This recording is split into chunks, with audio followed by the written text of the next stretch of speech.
Okay, hi, good afternoon, everyone. It's wonderful to have you all here today. I'm Trudy Mitchell. I'm the Deputy National Director of Australia for UNHCR, and I have the pleasure of hosting today's event. On behalf of our board and our chairman, Michael Dwyer AM, I wanted to welcome you all to this very special end of year event.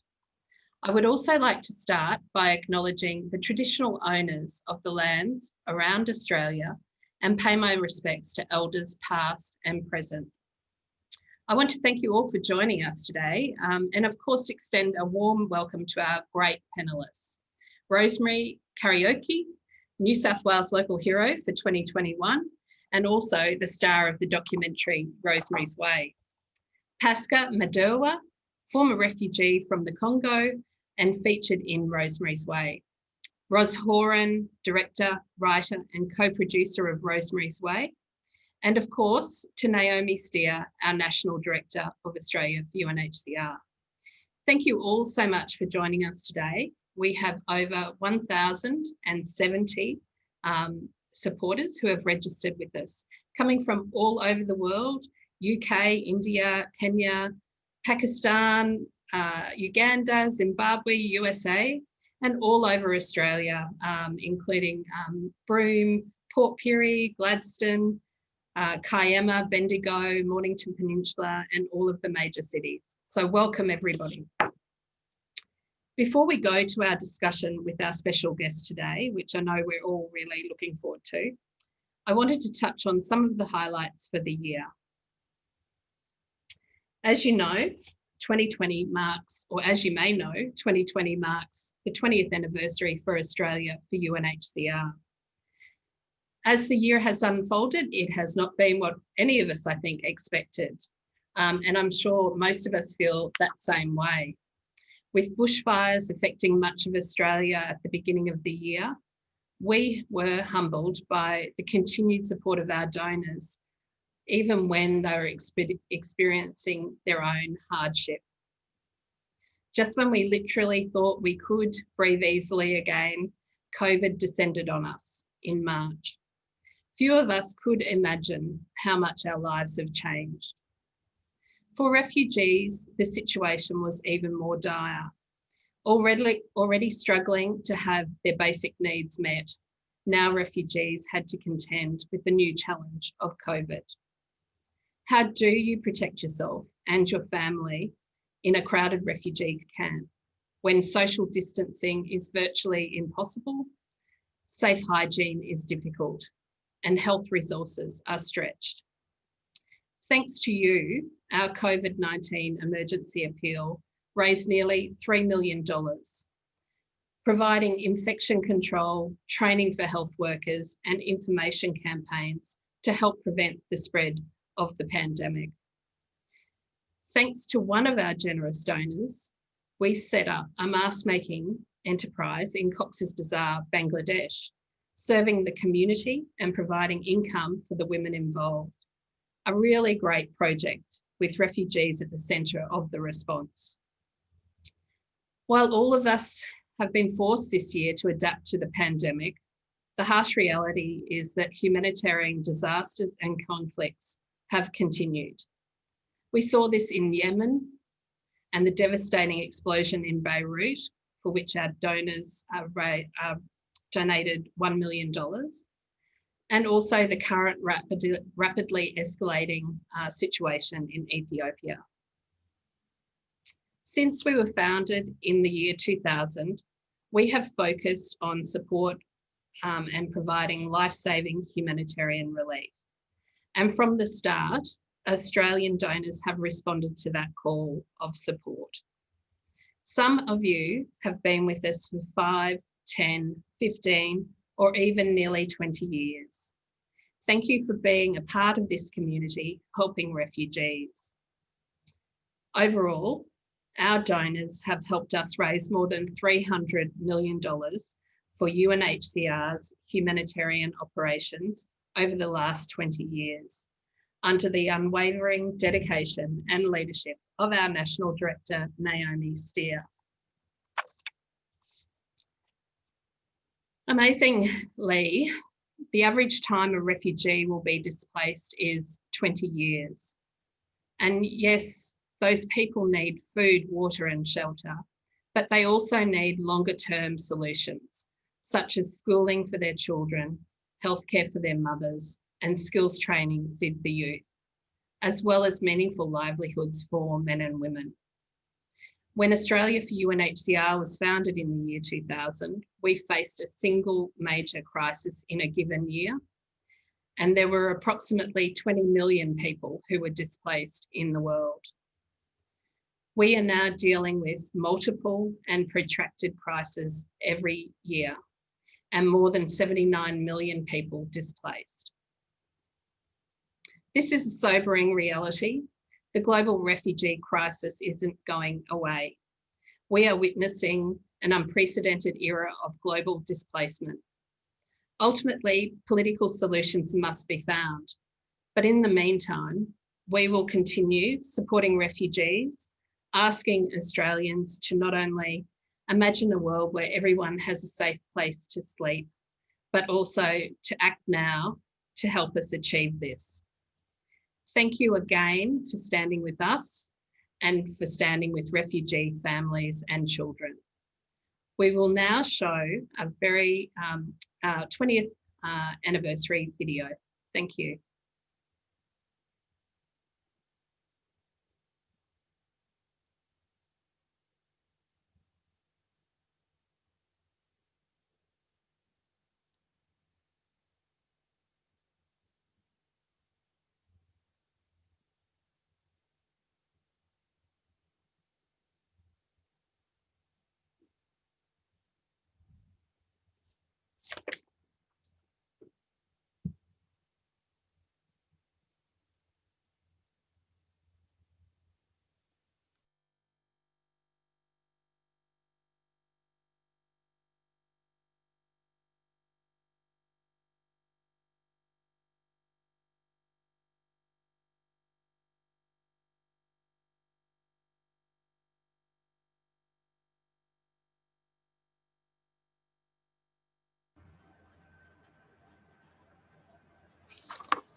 Dear refugees, this coronavirus pandemic endangers everyone. We are sparing no effort to support you. Whether we are working from home or out there with you. From Bangladesh to Iran. From Greece to Brazil. From Ecuador to Colombia. From Jordan to Kenya. We are working with you to prevent possible outbreaks. When we founded Australia for UNHCR, it was very much to meet what we saw a real need to connect ordinary Australians to the greater cause of UNHCR supporting and protecting refugees. We're an organisation that's used to dealing with emergencies. We're already dealing with large-scale movements of populations from South Sudan into neighbouring countries, continuing flows from Somalia, 1 million people in Bangladesh. And now you have this added complication of necessary preparation for COVID-19. Especially now during the coronavirus pandemic, we have seen several refugees on the front line, fighting to win the war against this pandemic. So I believe that everyone has a role to play.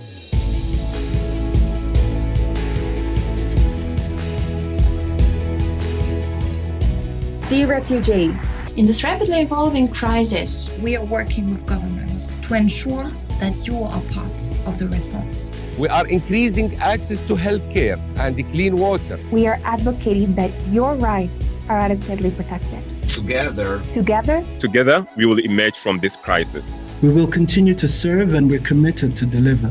We will not give up. The UN itself is a symbol of hope to so many people like myself. When we fled our country, the first thing that came to our mind was the UN. And we knew that if we reach where there's the United Nations, we'll be able to get food, we'll be able to go to school, and we'll be able to get a place to sleep. And that is what happened exactly when we came to Kakuma.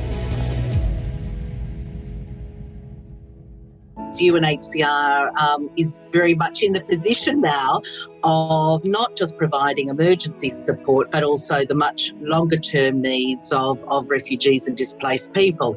And of course, that goes into the area of education, livelihoods, training, all the things that make our life worth living and having some kind of feasible future. Education for refugees, particularly for young people, is vitally important to help them keep their lives on track. The school is more than just a place of learning. When they have a teacher in front of the class, they forgot all the nightmare they went through, and they instead think about the future. Dear refugee, you teach us what it is to live with uncertainty and to hold on to things that matter. Even as the world turns upside down. We are in this together. We are in this together. For Australia, for UNHCR, we are very much that connection between the support base here and both UNHCR and also the people that we support in the field. When I was a refugee many years ago, I didn't have clean water or soap. I had rash in my hands, and all I had to wash my hands with was dirty water. There are many refugees right now who need our help. Together, we can help people less fortunate than us. A lot of us are complaining that we're all stuck at home, but imagine if you didn't have a home, and imagine if you couldn't wash your hands. What the pandemic highlights beyond anything is, at the end of the day, it's going to be up to refugees themselves, in our case, to do what they need to do to protect themselves and their families. Our job as a not-for-profit is to give them the necessary resources to enable them to do that.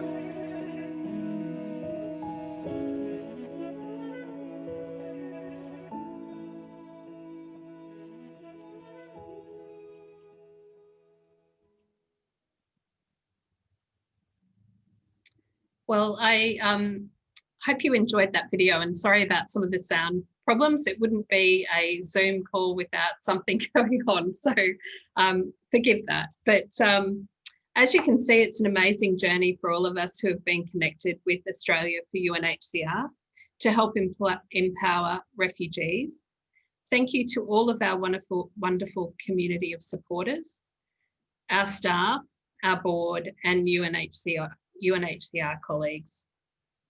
Now I'd like to turn to our inspiring panel, Rosemary, Ros, Pasca, and Naomi. I know our audience is looking forward to hearing from the women behind the inspiring documentary Rosemary's Way. It certainly had a big impact on me. It stayed with me. Lots to think about there. And we've all had a chance to watch the documentary in our time at home, but let's just watch the trailer so it's a bit of a refresher. Thank you.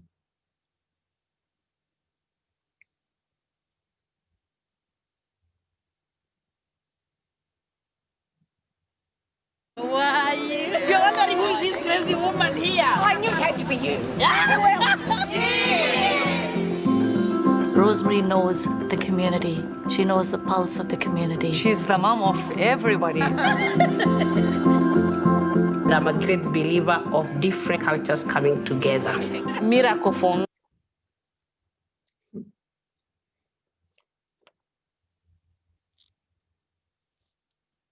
Okay, it looks like we're having a few issues there, but what we'll do is we might go straight to our panelists, Naomi, Rosemary, Ros Horan, and Pasca.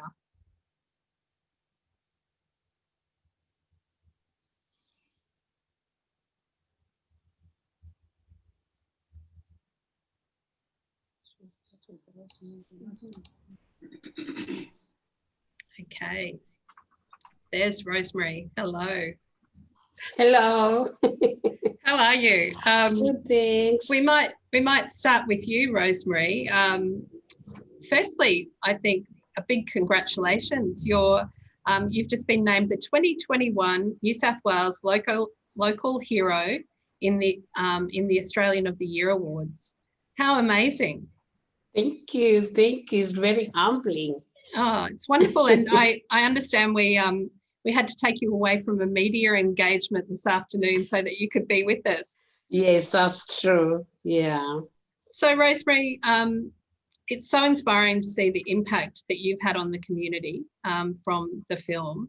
Yes. Can you just tell us a little bit about when you left Kenya because of tribal clashes and what it was like when you first came to Australia? I came to Australia in 1999 and I was running away from tribal clashes in my country in a town called Eldoret in Kenya. And when I arrived here, it was not easy, but I am a fighter. I continued following what I believe in. It was not very hard, but I was very lonely. And I used that lonely time to look after other lonely people in the nursing homes. So that took my loneliness and self-pity. I used to look forward when I'm going to go and have a chat. I had this lady who was Australian but with an Indian accent. She used to live in India for many, many years. And we had a lot of talking. I'll tell her about my country. She'll tell me about all the countries she's visited. And it was good. It was not easy, but it was good. And I think that that loneliness or disconnection is quite a theme of this movie.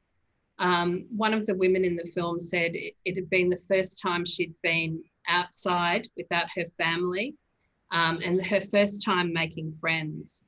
What stops these women from connecting with others and what do they gain? What have you seen as the outcome?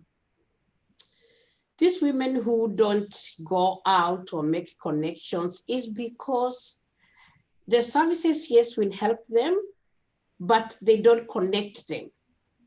They'll do their part. For example, when they come here, they will learn the 510 hours of English. Then from there, they are transited to community migrant resource centers. Yes, they'll do. And then after some times they go, but they don't know where they are going. Back home, these women live in communities. While when they go out there, because of different things, how they came here, sometimes they don't want to associate with their own communities and they don't know how to engage with the outside community. So that is the thing which makes them to be very lonely. But once I started the African Women Dinner Dance, that's where most of them come. The African Women Dinner Dance is to bring the women to, on top of socializing, on top of making friends, is a way, is a vehicle of them learning what is services are out there for them. It's a way of making the connections. It's a way of making friendships, and those friendships stay forever. With the culture exchange program, they go 3 days to their countryside and they live with the Australian in their own homes. And when they are cooking, or when they are in the evening, when they have had dinner, they are singing, or they are telling each other stories. The Australians also have their stories of their country, of where they are. They tell their stories, or they tell them the stories how, from where they came from. And then the women also are telling them the stories how they came here, how they couldn't even tell the difference between $5 and $20, how people don't talk to them. But by the time the 3 days are over, and they have made permanent friendship, the women who couldn't talk, and I can give an example of this Pakistan lady. She was very tiny and she never talked when we were on the way going. But when we were coming back, she couldn't stop talking. And the women are asking her, did you learn English in 3 days? And they all crack laughing. But this is to show the confidence, because she had gone through very abusive relationship, or going through domestic violence, and she was on a refuge home.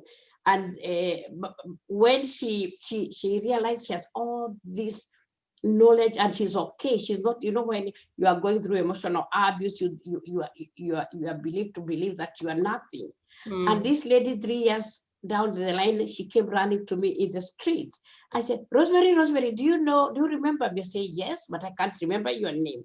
And she said, I'm working. And she was jumping in the street.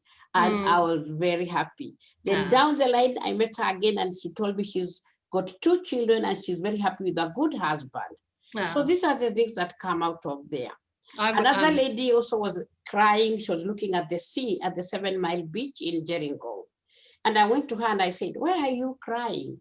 And she said, she opened her hands wide looking at the sea. And she said, I thought I'll never see the sea again.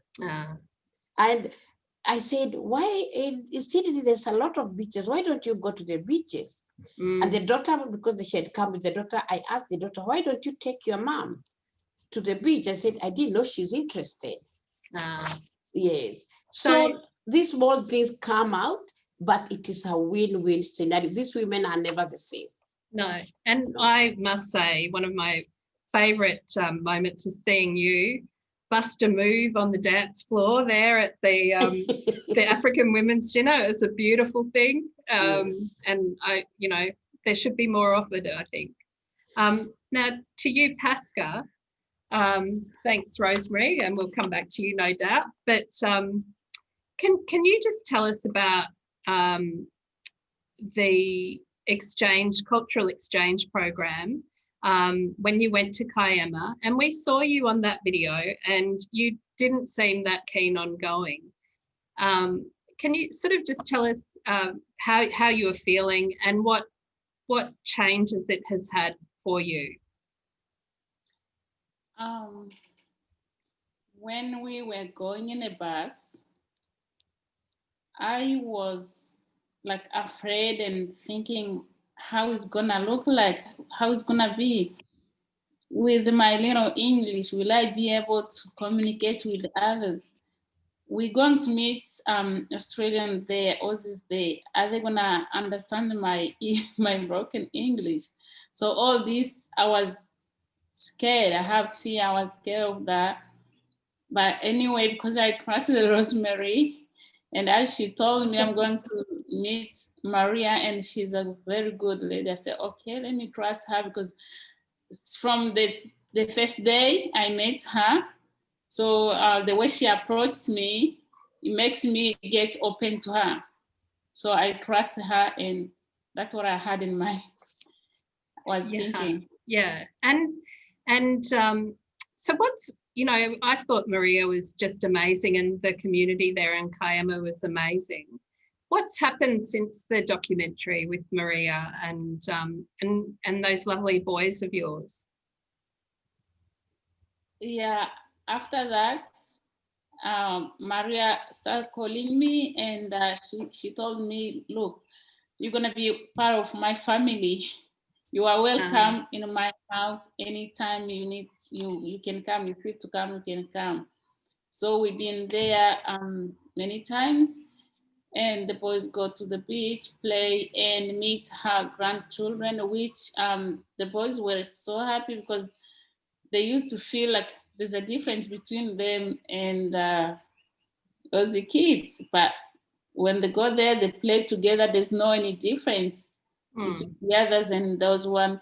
It makes them feel, I think, confidence, because I remember one of my son was like asking me one day, why did you bring me in the world with this color? Yeah. I said, why? I said, no, I didn't like this color. Can you put me back in your tummy and bring me with the white color? I said, no, I'll bring his baby picture, and I show him that, look, when you were born, you were looking like this, and then you change, because I tried to explain him what I could explain. And I said, can you tell me why you asked me this question? I think there was some bullying at school. He said, because they don't trust me. When I say they don't trust me, but the other child, they trust him, and he's the one who pushed me, whatever. Okay. And I told him, no, it's about you to explain. So since we've been going there, I said, look, you see, there's no any difference. You can explain yourself how it was. You don't need to care about the color or anything. Now, I think, I'm sorry that I'm looking down, but I'm getting the messages from supporters and seeing if there's questions that I can ask from them. So I'm doing a very multimedia thing here at the moment. But I think, Ros, if I can ask you a question, can you tell us how you met Rosemary and got the idea to do the documentary? Well, I met Rosemary on a previous project of mine, which was the Borkham Hills African Ladies Troupe, which was a theatre piece I was making that was addressing the subject of violence against women, which I really, wanted to use my skills to do something about. And I remember meeting, somebody said, well, you should go and meet Rosemary. I doubt that she's suffered anything like that because she's such a well-functioning person, but she knows everyone and she might put you in touch with some other women for your research. Anyway, it turned out that Rosemary told me, on that very first day, said, shut the door and I want to tell you my story. And she really this story poured out of what she'd been through and had never spoken about before. And to cut a very long story short, I worked with Rosemary and 3 other African Australian refugees who'd all suffered horrific sexual abuse and violence, and we made a piece of theatre, but we worked together for 5 years. We really got to know each other. The show toured and went to London and various places around Australia, and during that time, Rosemary and I got to trust each other and know each other very well. But sometimes she drove me mad, I have to say, because she knows this, because she was always doing 10 things at once. I was trying to rehearse a play and she was saying, oh, I have to leave early, or I've got this to do and I've got that to do, and multitasking. So once we'd finished the project and we'd made the documentary film as well, I said, listen, I'm going to come and have lunch with you and just tell me what else you're up to.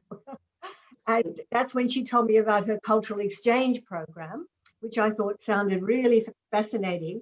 And it was a kind of very spontaneous thing because I think it was a Thursday or something, I was meeting you, Rosemary, and I said, oh, next time you do one of those, I'd love to come. Maybe it's something I could be interested in filming. She said, well, it's on this weekend. I had to grab a camera crew and sort of very, very quickly and went out to the Blue Mountains. That was the very first thing I shot. And so, that's what took me into the story, basically.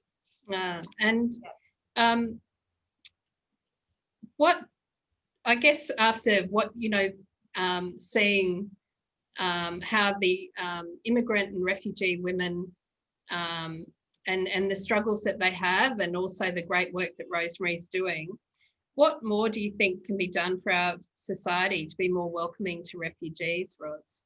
Well, one of the things that I really became aware of making this film, which I don't think I quite knew before, was, in Australia, we pride ourselves on being a great multicultural society. And compared to most countries in the world, we are, in that we have many cultures living here and we're not bashing each other up generally.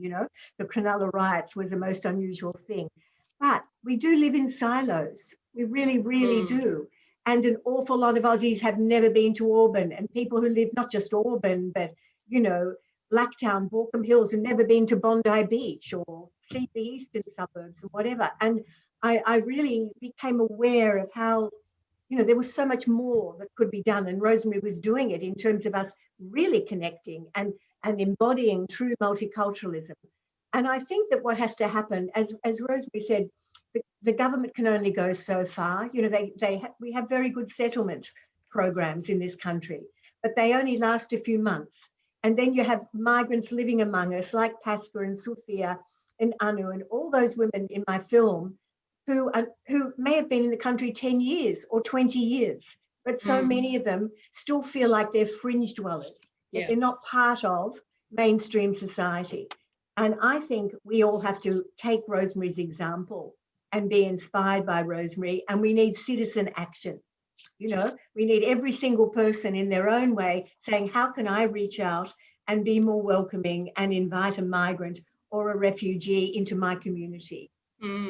Yeah. And thanks, Ros. And we're getting lots of love and support coming from donors to, or from our people watching today, to Pasca and Rosemary, and saying what amazing women you are. So it's lovely to hear that. Naomi, how does Rosemary's work fit into the broader work of UNHCR? We know, I'll hand over. You're on mute. That's the other statement for the year. I was testing you out, Trudy. And look, I'd just like to sort of first off say, lovely to see you, Rosemary, Ros and Pasca, you know, and it's a real pleasure actually to be on a panel with such amazing, dynamic and creative women. So I really thank you all. And thanks to all our supporters who've joined us today. As Trudy says, we can see sort of the questions coming in and just the beautiful sharing and love and, you know, energy is really inspiring. I think, you know, and thank you, Ros. I've known Ros and Rosemary. We were reminiscing for too many years now, I have to say, for a long time. And you've both made an enormous contribution to, I guess, the community. And what I would say, Ros, a lot of your work and Rosemary's social work, if you'd like to say it at heart, is actually about inclusiveness. And to me, Rosemary's way, that was sort of at the heart. If we were a more inclusive society, how do you include people? And as we know, we have lots of sort of services around health and education and employment, and they're important, but it's that social connection that is really vital. You know, look, within Australia for UNHCR and a lot of people joining us today, if you're donors, you may well have joined up through one of our frontline supporters. And that was sort of, I guess, our own contribution to an almost accidental inclusiveness. When we first started our face-to-face program, we had refugees newly arrived in Australia who heard that there was a UNHCR office in Sydney and started sort of knocking on the doors, making contact and saying, oh, I was in a refugee camp in Nakavali and now I'm here, do you have any work? And almost organically, we were doing fundraising. That's how we started some of our early fundraising programs, employing refugees themselves as advocates on our behalf. And it's a testament to them, I think, that we have so many supporters today. And I know many of our team leaders are refugees who work with us, and that's been transformative for this organisation. And so just as we've seen the importance of that and connection and people working with us, refugees working with us, would say that was one of the most important things when they first started, because they were part of the A4U community, if you like. They, as public advocates, they had to talk to people every day and engage in the community and all those skills, rather than just sort of feeling very isolated at home. And it's an interesting time, you know, the Global Refugee Compact, which was passed by the UN General Assembly nearly a year ago. I think it was on the 17th of December last year. That's actually really about coming to grips with the need to be inclusive when we've got this, you know, huge displacement worldwide. And when I first started at Australia for UNHCR 20 years ago, you know, the sort of framework of support was, you know, refugees will only be refugees for a very short period of time, and, you know, peace will come and soon they'll be able to go back to their home and that will be the end of it. So a lot of the support that was, you know, provided to refugees was actually very temporary and framed in that way, you know. So, you know, we would provide plastic sheeting, which we do, and tents, but that's meant for sort of 3-month shelter. It's not meant, you know, when I was visiting refugee camps 3-4 years later, people still living under that kind of accommodation. And it was really very much, I think, due to our previous High Commissioner, Antonio Guterres, who's now the Secretary General of the UN, who became, I guess, very pragmatic about it. Really saying, let's face it, refugees now spend on average 20 years outside their countries as refugees, which is really a terrible statistic. And there's a whole other discussion, I guess, about why that is and solutions to that. but we need to be doing more than providing just humanitarian short-term support for people who are actually living in long-term displacement. And the Global Refugee Compact that came into place is really sort of aimed at that, as supporting those poor host countries. It's normally the poorest countries, neighbouring countries, who shoulder the responsibility for refugees. So not only now supporting refugees when we fund things, it also supports the host community. And so there is that inclusiveness and encouragement that the sort of communities are sort of becoming one, very much so. A very big emphasis on self-reliance now, and a big focus on how can you support refugees get their own income support, you know, and part of that whole package is education, skills training. Again, many of our supporters here today will have read in our communications about the vocational training centre that we built in Chakatu refugee settlement last year, where Pasca actually spent some time, some years before, unfortunately, Pasca, that we actually had some of these projects in place. And I know from what you've already discussed about your experience in Chakatu, you know, the support was very basic at that time. So, you know, what I guess, you know, Rosemary's project and what, you know, the film Rosemary's Way is really saying is, you know, we have to reach out, we have to be inclusive, and we have to provide, you know, support in a whole lot of ways. And that reflects, I guess, what's happening globally now. And it's also something we would say it's not just the role of UNHCR to provide it, but obviously we have to work with many partners and increasingly with civil society.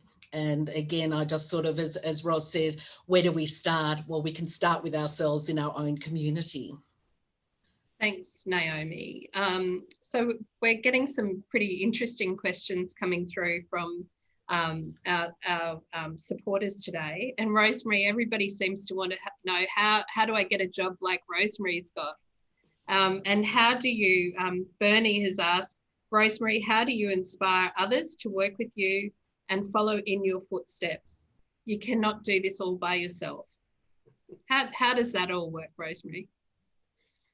First of all, by saying how will you get a job like the one Rosemary does, all that is volunteer work. It's not a paid job. That's right. Yes, and the other people say, where did you do this film or documentary? I tell them, this is the things I do. The camera just followed me, doing what I like doing. So like I could give Rose dates and the things I'm doing, then she chooses the one to follow me. So it was a work which was done 3 years. It was not done just overnight. It is a journey. I have been stuck with Rose now nearly 10 years. And we fight a lot, but we fight while we are looking for answers. And we always agree. But we are both big-headed. Yeah. And how do others get involved?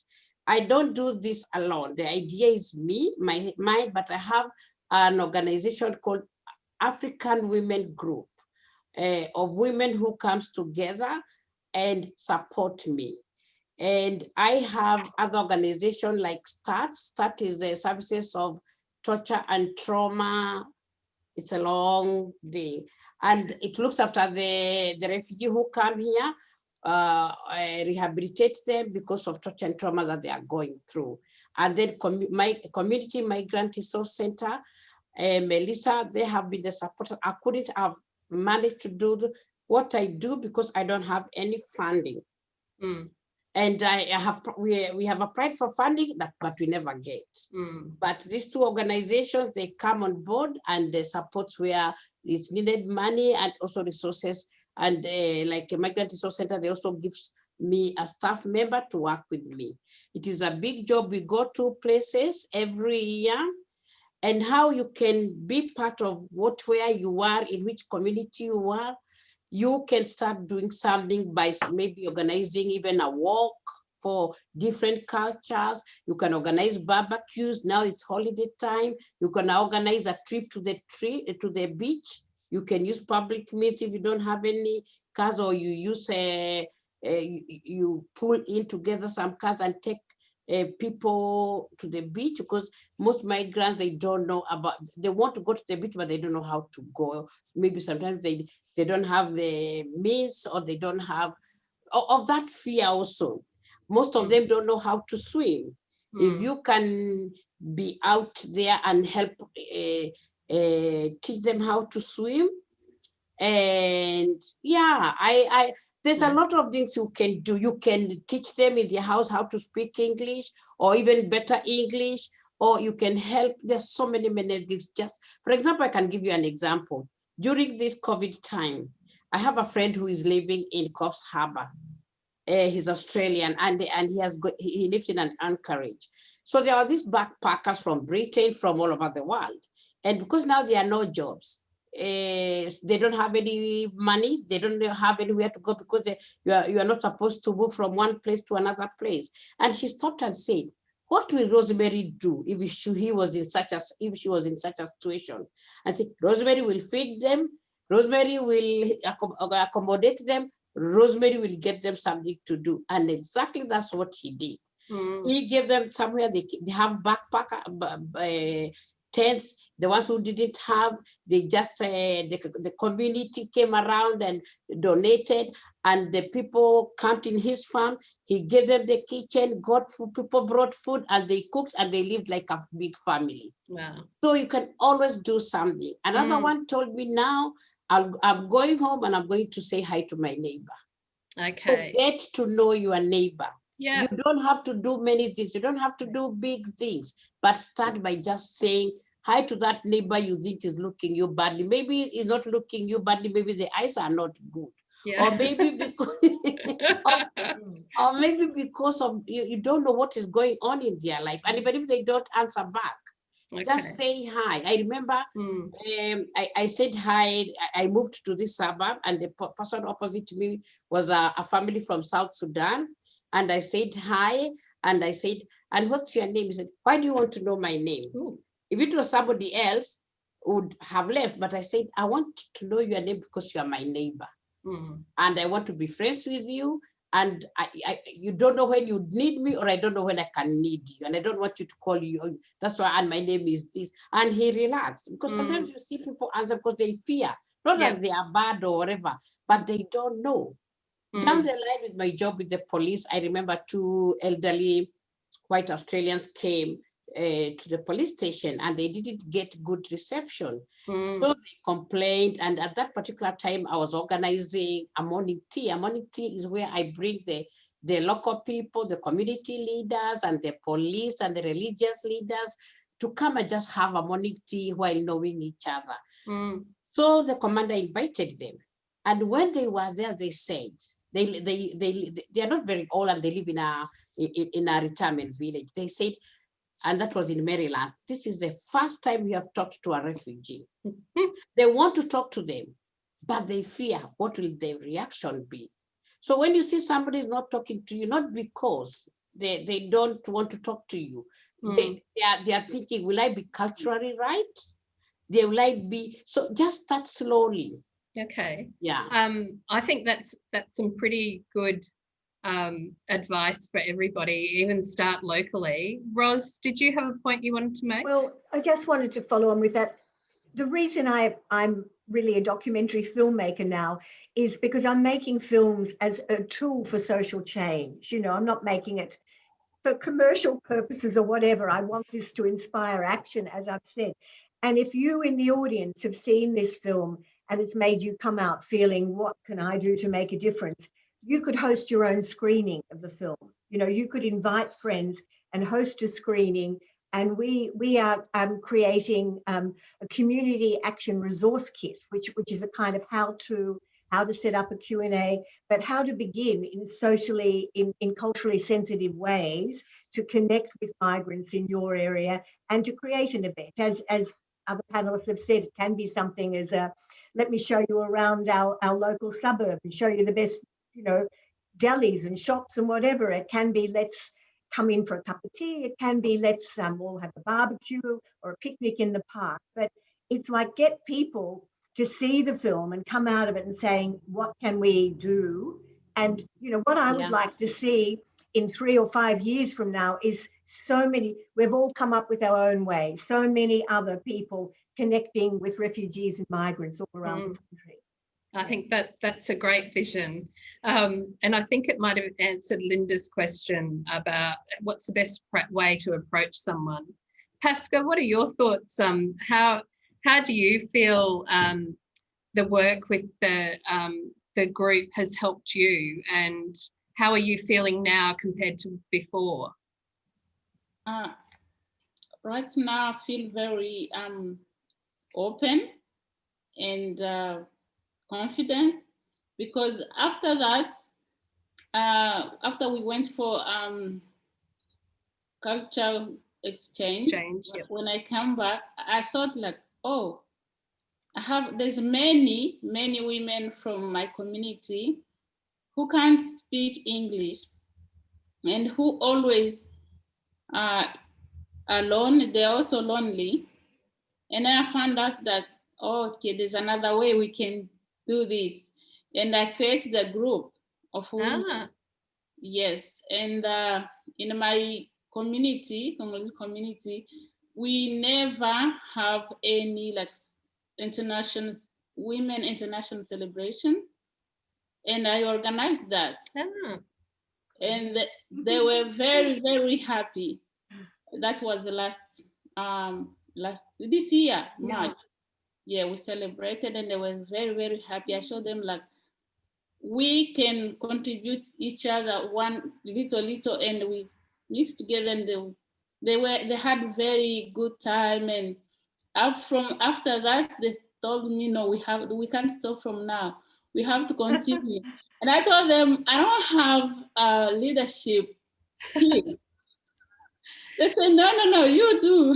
That's great. So from now we have a group and we call each other, check on each other. The way Rosemary, like the way she does every time. Yeah, the way she does. And then they told me, I said to them, look, I even don't have the skills and I don't think I can do it. They say, you can do it.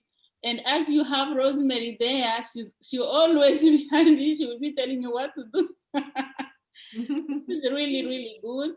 And I end up to find out there were many who needed that. Yes. But they didn't know where to start and how to do it. Yeah. And Rosemary, we've got one bit of a cheeky question. Yes. Did Franklin's your partner in crime, isn't she? Yes. Did she meet a farmer and marry a farmer? Franklin is still looking for a farmer. So if you're a farmer out there, talk to me. And there's something I wanted to add there about what can you do. You know, Maria adopted Pascal. And every school holidays, Pascal takes the kids for 1 week. And the last 2 times, Maria come, take the kids and tell Pascal, you stay alone and enjoy your life. At first, Pascal has never stayed away from her kids, and now she can stay and Maria stays with the kids. And another thing that came out of there, Pascal never used to drive outside Auburn, and now she can drive all the way to Jeringon, Kayama. Wow. So you can adapt a family. You can adapt, and all these women, they don't have families here. For example, I organize Kiss Kringle for children, because in our communities, yes, we are having Christmas, and the Christmas is for the adults. The kids are just alone, they are playing. So from last year, I started Kiss Kringle, and I have anointed somebody to organize that, and I gave her the names. And today she said, you haven't given me Pascal's number. So those are the small things you can do, because we want to engage those kids, and the kids to come, and the kids are a mixture. They're a mixture of different cultures, and even the Aussie kids. Yeah. So that's what we want. I am a big believer of mixing people, not leaving people stay in silos. Because people come to this country, they stay in silos. If it is Kenyans, in their own place. If it is the Congolese, in their own space. If it is Indians, their own space. And you wonder, why did they leave their country if they cannot mix with each other? So that's what I am doing now, mixing people, bringing people together. And I volunteer with the Camden Council, because that's where I live, in a community, in a committee called Cohesive Communities. And we do events to bring communities together.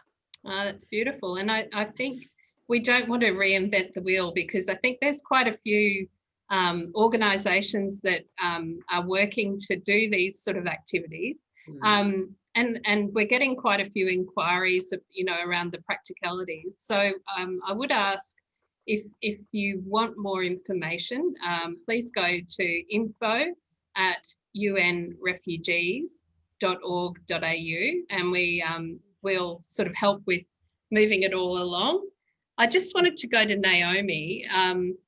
Naomi, we hear about the refugees in Australia at the moment who have been resettled. Can you just give us a bit of an idea of the current situation UNHCR is working with from that perspective?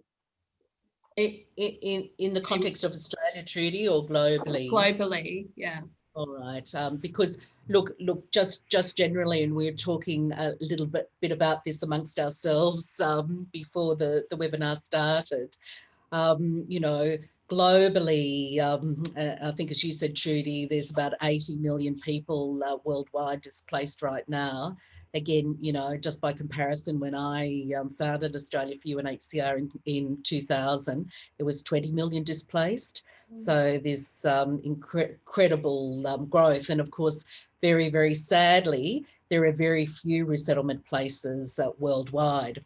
Pre-COVID, about UNHCR estimated it was about 1% of all refugees who could be resettled actually were offered places.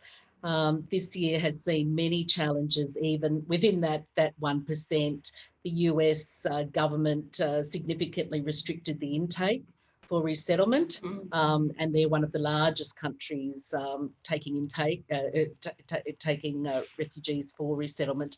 And then, of course, with COVID, all countries put their resettlement programs on hold, including Australia. So, in fact, since March in Australia, I don't think the program really has run at all. And of course, we're all hoping that with travel restrictions being lifted, that situation will change. But the reality is, even post-COVID, resettlement places are very few and far between. And I guess, Trudy, that's the focus for Australia for UNHCR. When I visit so many refugee situations and camps, I was in Kakuma refugee camp in February, just before COVID. I was in Ethiopia in March. Hundreds and hundreds and hundreds of thousands of people who really, that's going to be their life. And going back to my earlier comments, our focus now is how do you give a quality of life, not just the basics, food, water and shelter, but education, livelihoods and opportunity. And we are seeing the difference that makes. I visited Kakuma years and years ago, and Rosemary, coming from Kenya, you'll be very familiar with Kakuma refugee camp too, which has been there for a long time.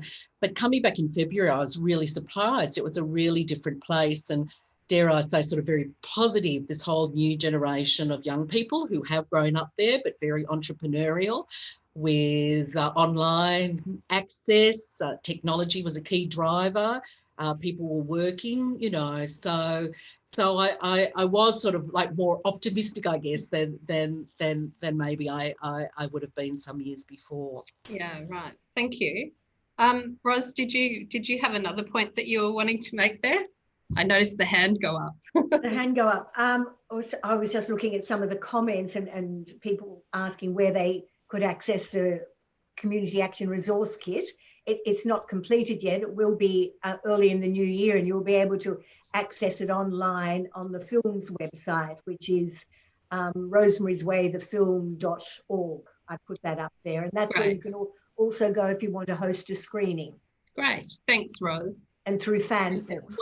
What I would suggest, and I think as Trudy's suggested, and I see sort of some of our feedback, if you go to info@unrefugees.org.au and you want to sort of log your interest at being involved and holding a screening, you know, as Ros has said, access the website, but we're very happy, you know, and we will continue promoting that support, because I think as a starting point, that public awareness and just knowledge that there's that need, which the film really brings to the fore, is so important. But I'd also say, you know, as we know, there are many organisations providing support. Rosemary's mentioned STARTS, there's the Community Refugee, Migrant International Refugee,